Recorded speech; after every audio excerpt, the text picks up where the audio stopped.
আমরা যে এই জগতে বাস করছি, এই জগৎকে জেলখানা হিসেবে আমরা কতজন অনুভব করতে পারছি?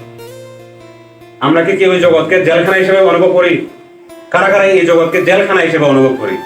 যে জগৎটা হচ্ছে আসলে জেলখানা।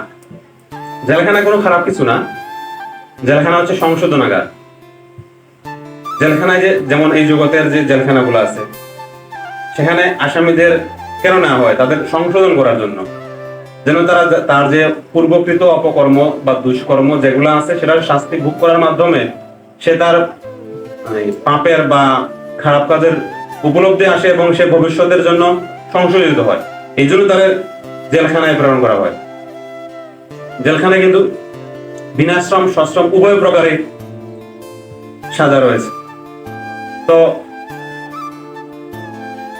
এই জেলখানায় যে আমরা আছি সেটা আমরা কতজন উপলব্ধি করি?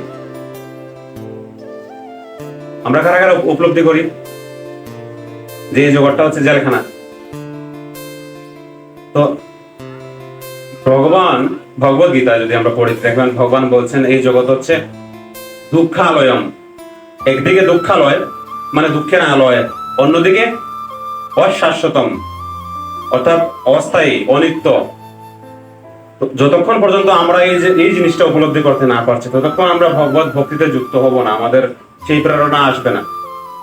আমরা যতক্ষণ এই জগৎকে দুঃখালয় হিসেবে অনুভব না করছি, আমরা জানি এই জগতে আমরা বিভিন্ন ভাবে দুঃখ লাভ করি, কিন্তু আমরা চেষ্টা করি বিভিন্ন উপায়, অন্য কোনো উপায়ে সুখ লাভ করার। মানে আমরা জানি না এই জগতে সুখই নাই, সেটা আমরা জানি না। আমরা ভাবছি ও এখান থেকে হয়তো দুঃখ পাচ্ছি, ওই জায়গায় গেলে হয়তো সুখ পাবো, সেই প্রচেষ্টায় আমরা ব্যস্ত। কিন্তু আমরা জানি না যে এই জগতে আসলে কোনো সুখ নাই।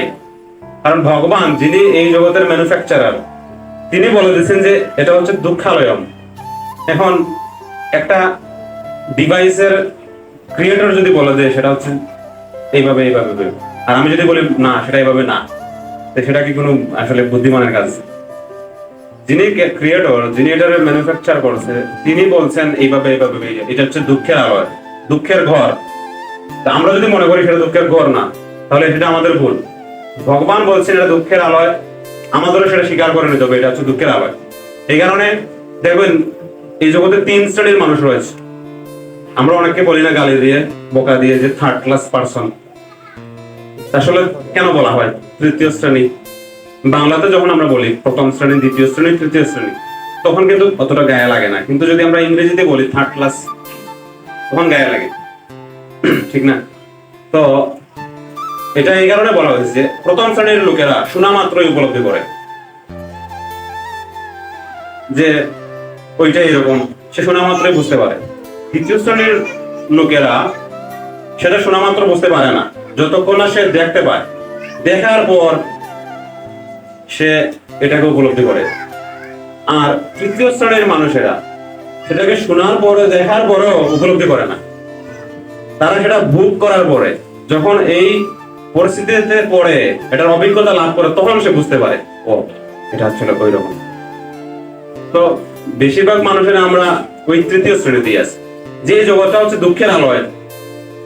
যতক্ষণ আমরা দুঃখে আছি ততক্ষণ আমরা বুঝতে পারি, কিন্তু যখনই আমরা আমাদের স্বাভাবিক পরিস্থিতি বিরাজ করে যে আমি এখন দুঃখে নাই, মানে আমি এখন এই মুহূর্তে আমার কোনো দুঃখ নাই, তখন সে বলে যায় এই জগৎ যে দুঃখালয়।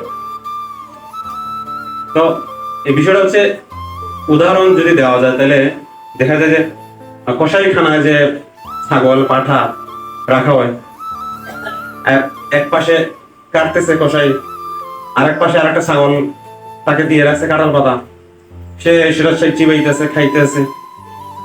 সে জানে না একটু পরে তাকে কাটা হবে, সে কি জানাই না।